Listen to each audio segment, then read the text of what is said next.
The Samsung Galaxy S8 still held up against all the smartphones at its launch time. After months, let's see if the Samsung has slowed a bit down. This is Sajid and this is the Samsung Galaxy S8. By the way, if you want the Bangla review of this phone that my friend Navid has made, check out this link below or the upper right corner. Let's start. First, the obvious, the specs. There will be a link in the descriptions for full details. With that out, let's talk about the standing point of the S8, the screen. Due to its curve on the side and stretched nature, it can view more of the page. However, the home button has been removed, which has both effects. The good effect is on-screen home buttons and its haptics. It's cleverly done and mimics the feel of clicking a button, and it is always on. The bad choice? The fingerprint has to be moved into a not so easy to reach location. However, it's fine if you have a big hand, but camera smudges will be unavoidable. The camera is coated to avoid that, but the camera application actually asks you to wipe the lens sometimes. Well, Samsung does provide other options like the famous iris scanner, but the fingerprint is a more natural way to unlock your phone these days. The device is symmetric, so the edge screen doesn't feel weird like the old days in the Samsung Galaxy S7. The palm rejection hits more than it misses, so you won't have much of a problem. Although if you are a one-handed texter, you might face some problem. It is not much of an issue as the edge screen is pretty useful, giving you quick access to almost anything or any app you want. Moving on to software. Previously, after months, the Samsung devices used to get slow, but not now. The Samsung UI has been toned down and now seems to be fine after this month. The TouchWiz interface was the reason I preferred stock Android UI. Now it really lags thanks to the Samsung experience. However, it can be a bit slow than the Pixel, but only slightly. Then we have the Bixby. It was half done back then and still not fully functional. I support Samsung's new innovations, but to put an extra button for it and stop it from remapping to something useful, bad move.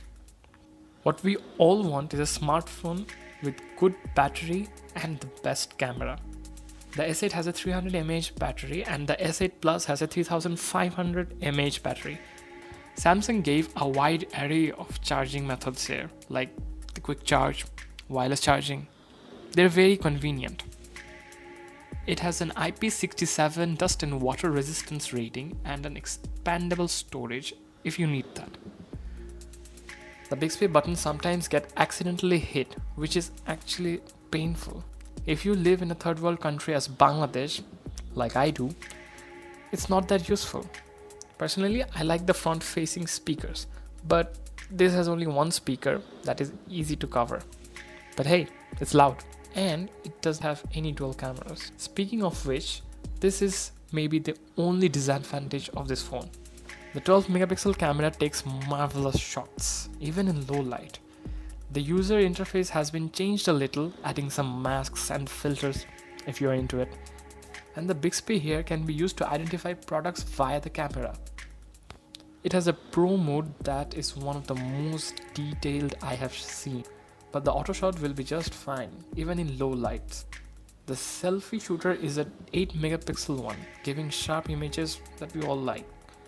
The low light shots here, as you can see, are a beauty and has a good color and less noise in low light. The phone is a beauty, most will agree, but the beauty comes with a price. Durability. Its glass and metal finish with the edge screen makes it easily to break when docked.